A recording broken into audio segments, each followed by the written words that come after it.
I didn't prepare for this concept, it's happening live. In this short video I'll show you how I have fun in Blender when I'm not sure what to create. That's exactly what I'm doing right now. You'll see my full process of making concept art, spending a cool evening and building something interesting with Blender. I don't have any sketches, but a few days ago I found this cool 3D model in Blender Kit, and I'm thinking we'll create something like a junkyard scene, and let's see what can be done with it. I'm also using a 24mm focal length camera, a wide-angle camera to fit this elevator model in the frame, and I usually prefer wide lenses like 24mm focal lengths for landscapes, as they're perfect for capturing big scenes like this one. Even though this is just a concept, I stick to base composition rules.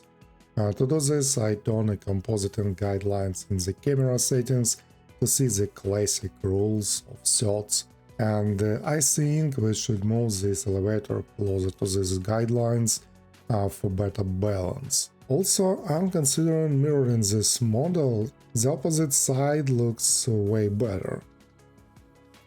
Yeah, maybe like that. Alright, let's keep going and add a new plane to serve as the ground. I scale it up to fit the scene, and then I subdivide the plane because I plan to use displacement later for a sharp and more detailed ground material. We'll come back to this ground soon. For now, I switch to preview render mode. Since this is a concept, I want to walk faster. Next, I place a cube in this scene. This cube will act as a volume cube. I apply a principled volume shader to it and connect it to the volume input. Now let's tweak this volume to get it look right. So I set density of this volume cube to around 0.1 and the emission strings to about 0.05. I want a bluish tone for this concept art, so I adjust the emission color to get this vibe and increase the anisotropy a bit. I don't want the color too bright, so I tone it down. Also, I lower the density slightly to make sure the main object, the elevator, stays visible in the scene. Next, I quickly add the light to this scene and scale it up to the large size. I place it behind the volume cube, something like this. Then I boost the power of this light a bit, not too much, just enough like this one. Yeah, looks good. I might scale this light a little bit more. Also, I set the volume cube density back to 0.1. Let's go back to the ground, and I need a ground material, so I'm using Blender Kit. If you didn't know, Blender Kit has tons of materials, not just models, and I think this one looks good. I drag and drop into the plane and we can see the material now. But first, I unwrap the plane to make sure the texture looks right. Yeah, that's better. Since this material uses displacement and I already subdivided the plane earlier, I think we need even more subdivision. So I subdivided a couple more times and I add a subdivision surface modifier to get even more smoother ground displacement. Then I tweak the size of this texture a bit and rotate it slightly. Some kind of like this. And return to the main scene light.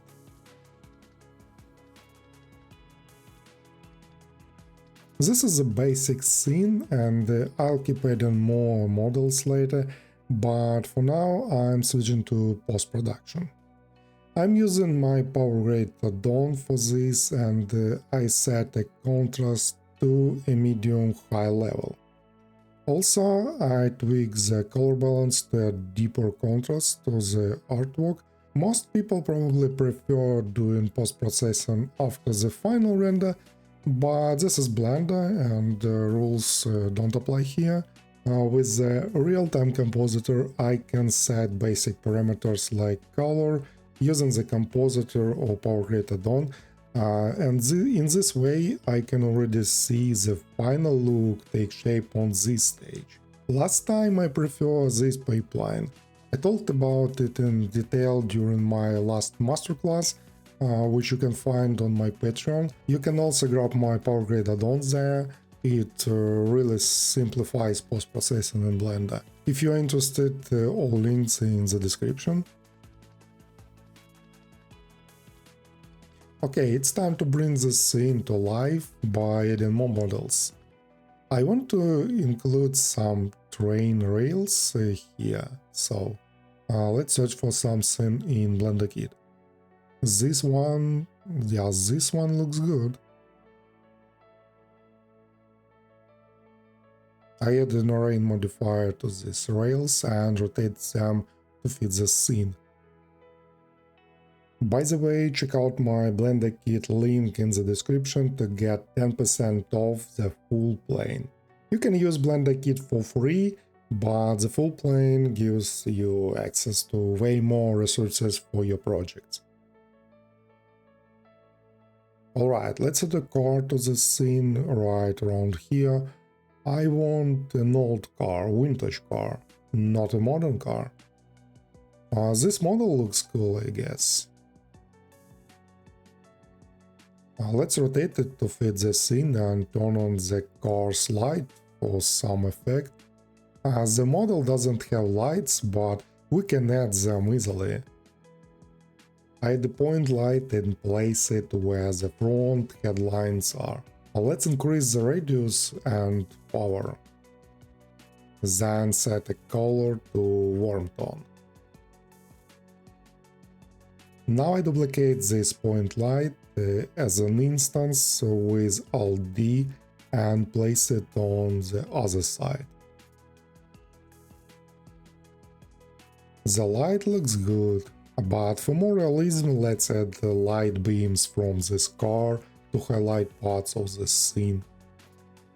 So I add a spotlight, rotate it and position it at the same headlight spots.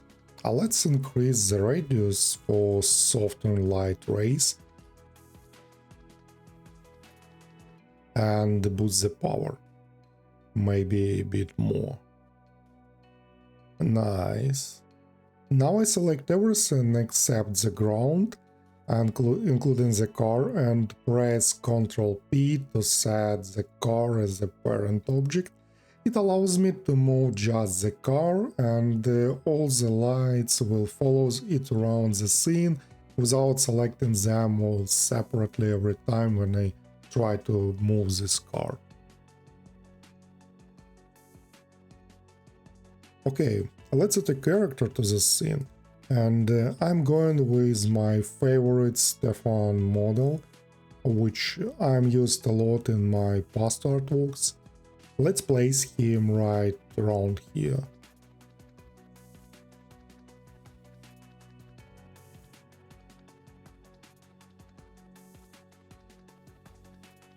Also, I'm adding a light inside the building. I increase the power of this light and give it a warmer tone to match the main mood.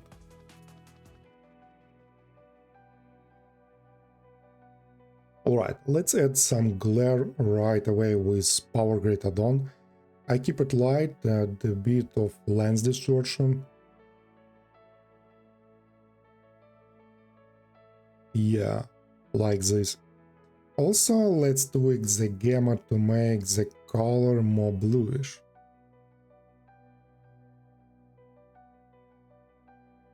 Now let's add grass to the scene. I search for dry grass model in Blender Kit and pick this one.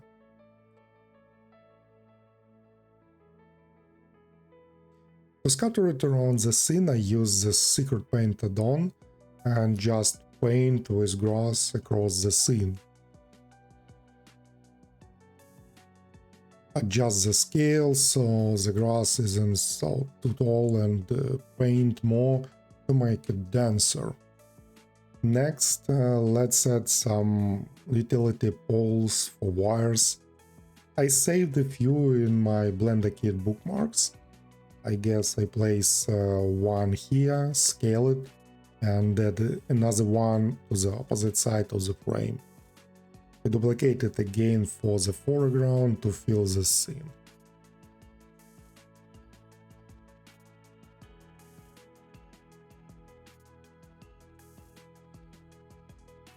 Now let's add trees from my asset collection.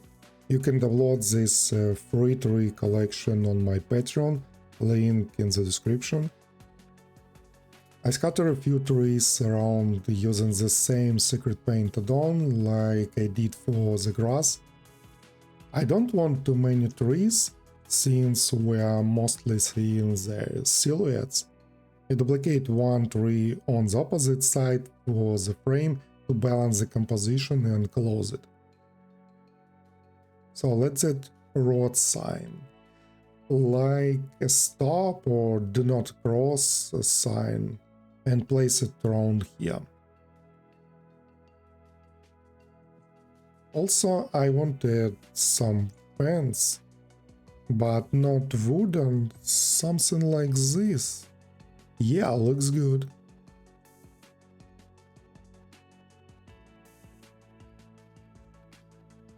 To make this feel like a junkyard, let's add some damaged cars.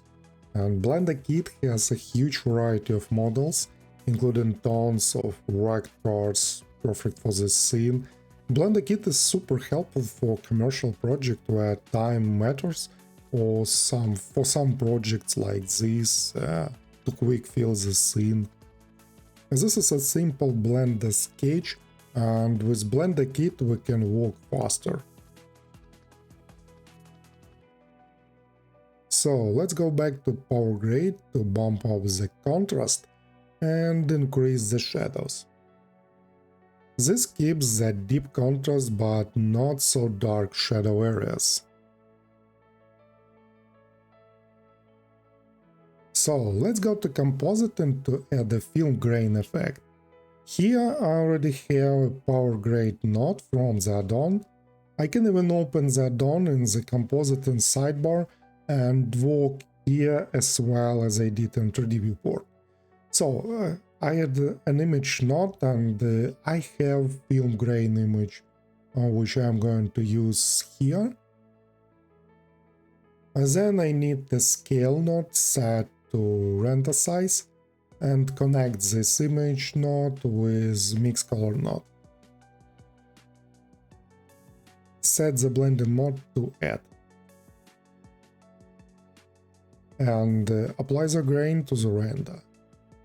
Maybe it's too much, but using Factor we can control this effect. Back in the 3D viewport and we may see that the film grain and Power Grade effects are working well in real time in 3D viewport. It's super convenient to optimize your workflow in Blender, tweaking scenes in the 3D viewport and compositing at the same time, getting a final result without extra post-processing. So let's jump back to compositing, and I want to add a vignette to make the edges slightly darker. To do this, I create a mask in Blender and use this mask in compositing, but before the Power Grade add-on, add the hue saturation value node, connect this mask as a factor, and lower the value to darken the edges. This adds some cinematic feel. I duplicate this hue node using the same mask to brighten the center a bit and increase value. So that's the concept I made. Here is a quick concept and it took about an hour in real time, though it looks faster in video. I decided to record this to show you how we can spend an evening simply and creatively. Just grab some 3D model, build an atmosphere scene and create a concept art. It's also great for boosting creative thinking.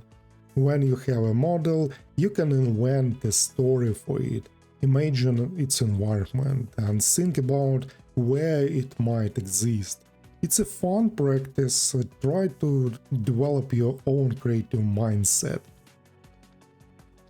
Subscribe to my channel, social, and check out my Patreon for masterclasses, tutorials, and assets. All links in the description. That's all for today, see you in the next time.